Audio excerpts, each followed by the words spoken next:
Hello everyone, I am Priyanka Gaur. Welcome back to my channel learning with pace. हमने English pedagogy में जो previous topic किया था उसमें हमने ये बात की थी कि भाई किस तरीके से एक डाइवर्स क्लासरूम में टीचर को तरह तरह के चैलेंजेस फेस करने को मिलते हैं। अब आज हम बात करेंगे कि जो चैलेंजेस एक टीचर के द्वारा फेस किए जाते हैं उनको हम कैसे ओवरकम कर सकते हैं। तो हम यहाँ पर कुछ सजेशंस देखेंगे।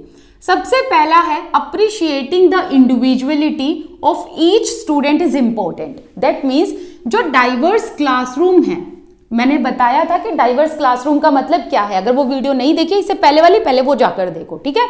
सो डाइवर्स क्लासरूम जो होती है तो उसमें क्या है कि टीचर को ना हर एक बच्चे को इंपॉर्टेंस देनी है, हर एक बच्चे की इंडिविजुअलिटी को इंपॉर्टेंस देनी है। दैट मीन्स हर बच्चे को बोलने का मौका देना है, हर बच्चे के ओपिनियन जो है उनको रिस्पेक्ट देनी है, हर बच्चे के कल्चर को रिस्पेक्ट देनी चाहिए एक टीचर को। इसके अलावा हर बच्चे के कल्चरल एक्टिविटीज को भी रिस्पेक्ट देनी चाहिए एंड बच्चे की जो यूनिकनेस है उसको भी रिस्पेक्ट देनी चाहिए एंड इंपॉर्टेंस देनी चाहिए, ठीक है। क्योंकि हर एक लर्नर एक दूसरे से अलग है, हर एक के वैल्यूज अलग हैं एक दूसरे से, हर एक के पर्सपेक्टिव्स अलग हैं। पर्सपेक्टिव्स का मतलब होता है देखने का नजरिया। एक चीज को आप किसी तरह और नजरिए से देख सकते हो, आपके साथ वाला किसी और नजरिए से देखेगा, तो इसे हम कहेंगे पर्सपेक्टिव। इसके अलावा हर बच्चे के एक्सपीरियंसेस एंड नीड्स अलग होते हैं। नीड्स का मतलब है यहाँ पर रिक्वायरमेंट। तो हम पहला जो ये पॉइंट है इसे क्या समझे हैं कि एक टीचर को क्या करना चाहिए, क्लासरूम में हर बच्चे की इंडिविजुअलिटी को इंपॉर्टेंस देनी चाहिए। नेक्स्ट है the teacher should make an extra effort to remove the psychological problems. Socio psychological problems मतलब सोसाइटी और बिहेवियर से रिलेटेड, उसके फीलिंग या थॉट से रिलेटेड। अगर बच्चे के कोई सोसाइटी में एडजस्ट करने में या थॉट्स या फीलिंग्स में कहीं पर उसको कोई प्रॉब्लम लग रही है तो टीचर का काम यह है कि उन प्रॉब्लम्स को वो इरेडिकेट करे, रिमूव करे, ठीक है। एंड टीचर का काम है कि बच्चों को मोटिवेट करे, उनको कुछ रिस्पॉन्सिबिलिटी दे ताकि बच्चे रिस्पॉन्सिबल बने। एक जिम्मेदारी अपने ऊपर जब वो लेंगे तो उनको जो है समझ आएगा कि एक रिस्पॉन्सिबिलिटी का मतलब होता क्या है, ठीक है। नेक्स्ट है teacher should always try to converse in English. अब जब आप सेकेंड लैंग्वेज पढ़ा रहे हो, चाहे इंग्लिश हो या कोई भी आप लैंग्वेज पढ़ा रहे हो, आपने क्या करना है कि उसी भाषा में आपने बच्चों से बात करनी है। And interaction session between the teacher and the students should be more. अब देखो ऐसा है कि अगर टीचर पढ़ा रही है तो बच्चों को भी बोलने का मौका मिले, ठीक है। एंड इंटरैक्शन होना चाहिए टीचर में और स्टूडेंट में। अगर टीचर में और स्टूडेंट में इंटरेक्शन होगा तो उससे होगा ये कि एक आइस ब्रेक हो जाती है, बच्चों का हेजिटेशन खत्म हो जाता है, ठीक है। और इसके अलावा बच्चों का कॉन्फिडेंस भी बूस्टअप होता है। एंड टीचर को किस चीज को लेकर बच्चों के साथ इंटरेक्शन करनी चाहिए, जैसे कि डे टू डे एक्टिविटीज को लेकर। अब होगा ये कि जब डे टू डे एक्टिविटीज या रियल लाइफ टाइम के एग्जाम्पल्स के साथ डिस्कस किया जाएगा क्लास में तो बच्चे उसमें एक्टिवली पार्टिसिपेट भी करेंगे एंड वो एनवायरनमेंट बन जाएगा फंक्शनल, ठीक है। नेक्स्ट है as a teacher it is important to recognise your own learning style. अब देखो यहां पर टीचर ने डाइवर्स क्लासरूम में बच्चों के बारे में तो जान लिया, लेकिन टीचर को खुद के लर्निंग स्टाइल के बारे में भी पता होना चाहिए कि उनके कौन कौन से मेथड है, क्या उनका स्टाइल है। क्या पता खुद के ही लर्निंग स्टाइल में या टीचिंग स्टाइल में कोई कमी ना रह गई हो। ये टीचर को जो है इसकी सेल्फ अवेयरनेस होनी चाहिए। इसके अलावा कल्चरल अजम्पशंस भी, दैट मीन्स कि टीचर को ये भी पता होना चाहिए कि जिस कल्चर से मैं बिलोंग करती हूँ उसका मतलब ये नहीं है कि सभी उसी कल्चर से बिलोंग करेंगे। तो टीचर जो है उसको क्या करना चाहिए कि हर एक के कल्चर को ध्यान में रखना चाहिए, उनके कल्चर को रिस्पेक्ट देनी चाहिए। एंड इसके अलावा ऐसे एग्जाम्पल्स दो जो सभी के कल्चर से बिलोंग करते हो, ठीक है। अब अगर टीचर को टीचिंग एंड लर्निंग स्टाइल या फिर कल्चरल अजम्पशंस के बारे में पता होगा तो उसे टीचर की टीचिंग भी अच्छी होगी। अब इसके अलावा एक टीचर का काम ये होना चाहिए कि वो लेसन प्लान्स पहले से ही कर ले, ठीक है, और एक्सटेंसिव तरीके से करे। और ये जो लेसन प्लान होंगे उसमें क्या होना चाहिए, पूरे प्रॉपर एम्स ऑब्जेक्टिव्स पता होने चाहिए, ठीक है।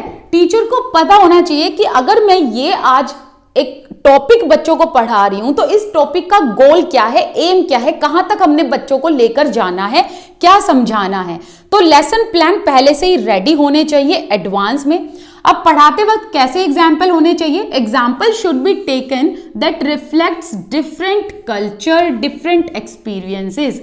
अब देखो टीचर का काम ये है कि क्लासरूम में डाइवर्सिटी है, तो इसीलिए टीचर को डाइवर्सिटी को ध्यान में रखकर तरह तरह के अलग अलग कल्चर, अलग अलग एक्सपीरियंस से रिलेटेड एग्जाम्पल देने चाहिए, ताकि बच्चे इन कल्चर एंड एक्सपीरियंस से अपने आप को रिलेट कर पाए। ठीक है, नेक्स्ट है teacher should use different teaching methods like group discussions. अब देखो यहां पर बताया है कि क्लास ना मोनोटोनस नहीं होनी चाहिए, बिल्कुल बोरियत भरी नहीं होनी चाहिए। कैसे होनी चाहिए, एकदम ऐसी होनी चाहिए कि भाई जिसमें बच्चे एक्टिवली पार्टिसिपेट करें और वो भी ना बच्चों को मजा आए वहां पढ़ने में।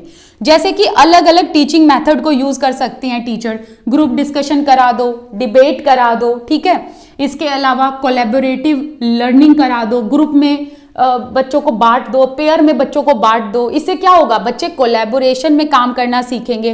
कुछ फन एक्टिविटीज करा देनी चाहिए। तो इस तरीके के हमें अलग अलग टीचिंग मेथड्स अपनाने हैं जिससे बच्चे अच्छे से सीख पाएं, ठीक है, एंड बच्चों को मोनोटोनस ना लगे कुछ भी। सीटिंग अरेंजमेंट ऐसा होना चाहिए जो बिल्कुल फ्लैक्सिबल हो, जैसे कि ग्रुप्स को एक साथ मिक्स कर देना, अलग अलग पेयर बना देना, ठीक है। इसके अलावा जो होल क्लास एक्टिविटीज है उसको इस तरीके से कंडक्ट किया जाए, बिल्कुल इजी तरीके से। अब यहां पर कहने का मतलब ये है कि क्लासरूम में ना हमने इस तरीके से बच्चों को पेयर करना है जिससे बच्चे अपने कल्चर की ही तो, अपने कल्चर को ही तो रिस्पेक्ट करते ही हैं, लेकिन वो दूसरे के कल्चर को भी रिस्पेक्ट करना सीखें। And one more important thing यहां पर जो आपको ध्यान रखनी है, ग्रुप की बात कर लो या कोलैबोरेटिव लर्निंग की बात करो, इससे ना बच्चे एक तो दूसरे के कल्चर को रिस्पेक्ट तो करते ही हैं, साथ में उनमें ना टॉलरेंस भी आती है दूसरे के रिलीजन को लेकर, दूसरे के कल्चर को लेकर। तो उनके अंदर एक टॉलरेंस भी डेवलप होती है, उन्हें पता चलता है कि हमें हार्मनी में कैसे रहना है, हमें एक दूसरे के साथ पीस में कैसे रहना है, एंड जो ये डाइवर्सिटी है इसको किस तरीके से हमने ब्यूटीफुली एम्ब्रेस करना है। ओके, नेक्स्ट है रिमूव मेंटल ब्लॉक। अब टीचर का काम क्या है, मेंटल ब्लॉक्स को रिमूव करे। अब मेंटल ब्लॉक का मतलब क्या, अच्छा एक चीज ध्यान रखना, ये वाला जो पार्ट है, ये जो सेकंड लास्ट 2 लाइन है, सेकंड एंड ये जो लास्ट लाइन है, ठीक है, ये दोनों ही एग्जाम में आई हुई हैं, तो इनको आप ध्यान से पढ़ लेना। अब देखो मेंटल ब्लॉक का मतलब क्या है, मेंटल ब्लॉक का मतलब है किसी चीज में अपॉर्चुनिटीज की कमी होना, ठीक है। जैसे कि अगर आप कुछ पढ़ा रहे हो, दैट मीन्स जैसे कि आपने कुछ पढ़ाया और वहां पर अच्छे से आपने कुछ जो है एक्टिविटीज नहीं कराई, या आपकी लर्निंग में या टीचिंग में कहीं ना कहीं कमी रह गई, या फिर आपने बच्चे को बोलने का मौका नहीं दिया, अपॉर्चुनिटीज नहीं दी, तो उसमें होगा क्या, उसमें होगा ये कि हम वहां पर मेंटल ब्लॉक कर रहे हैं। दैट मीन्स बच्चे को हम अच्छे से लर्निंग नहीं करा रहे। सो मेंटल ब्लॉक का मतलब है लैक ऑफ अपॉर्चुनिटी। अब क्वेश्चन ये आया था कि जो ये मेंटल ब्लॉक है, मेंटल ब्लॉक इंग्लिश लैंग्वेज से कैसे एसोसिएटेड है, तो दैट मीन्स कि मेंटल ब्लॉक का मतलब हुआ lack of opportunity to use English, ठीक है, कि इंग्लिश को यूज करने के लिए हम इंग्लिश को यूज करने की अपॉर्चुनिटी कम देना इज मेंटल ब्लॉक बेसिकली। तो यहां पर आपने ध्यान रखना है, एक टीचर ने क्या करना चाहिए, मेंटल ब्लॉक को रिमूव करना चाहिए एंड बच्चों को ज्यादा से ज्यादा अपॉर्चुनिटी देनी चाहिए ताकि बच्चे ज्यादा से ज्यादा इंग्लिश को यूज कर सकें एंड जो भी वो सीख रहे हैं भाषा को, उसी भाषा में वो अपनी एब्स्ट्रैक्ट थॉट्स भी क्रिएट कर पाए, ठीक है, एंड प्रोफिशिएंसी हो, ठीक है। तो ये सब चीजें जो हैं आपको ध्यान में रखनी है। अब यहां से आप लोगों को ये लगता है ना कि क्वेश्चन कैसे आते हैं, जैसे मैंने बताया कि यहां से क्वेश्चन ऑलरेडी आया हुआ है, ये अलग से पूछा गया था, ये अलग से पूछा गया था, और शायद एक ही साल ये पूछा गया था। तो इस तरीके से आपको इन लाइंस को समझना है और किसी भी तरीके से क्वेश्चन आ सकता है। जैसे कि यहां से ये रिमूव सोशियो साइकोलॉजिकल प्रॉब्लम्स, ये बहुत इंपॉर्टेंट लाइन है, ध्यान रखो कि हमने बच्चों को जो है क्या करना चाहिए, इंपॉर्टेंस देनी चाहिए, क्योंकि हर एक बच्चा यूनिक है, उनके अलग एक्सपीरियंस, नीड्स एंड वैल्यूज हैं, पर्सपेक्टिव है, ठीक है। तो इस तरीके से आपने इन चीज़ों को समझना है और अपने साथ साथ जो है एमसीक्यू सॉल्व कर लो। अगर आपको चाहिए इसके एमसीक्यूज तो मैं दे दूंगी, कोई डोंट वरी। और वैसे भी हमारी इंग्लिश पेडागोजी अभी कंप्लीट होने वाली है, मेरे ख्याल से 4 से 5 वीडियोस और आएंगी, फिर हमारी इंग्लिश पेडागोजी कंप्लीट हो जाएगी। तो मैं एक काम करूंगी, जो मैंने सीरीज शुरू कर रखी है ना पेडागोजी की, और मेरे ख्याल से 3 से 4 वीडियो अभी तक हमने कर ली है पेडागोजी एमसीक्यूज की, तो उसमें ना मैं क्या करूंगी कि जो आगे के बचे हुए रेस्ट चैप्टर्स हैं उनके एमसीक्यूज को भी मैं कंप्लीट करा दूंगी, ठीक है। अब इससे नेक्स्ट जो वीडियो होगी उसमें हम बात करेंगे डिसऑर्डर्स के बारे में, लर्निंग डिसऑर्डर के बारे में, जिसमें हम डिस्ग्राफिया के बारे में बात करेंगे, एडीएचडी के बारे में बात करेंगे, ऐसे बहुत सारे डिसऑर्डर है जिनके बारे में हम बात करेंगे, ठीक है। चलिए मिलते हैं नेक्स्ट वीडियो में, till then bye bye, thank you so much for watching this video, thank you.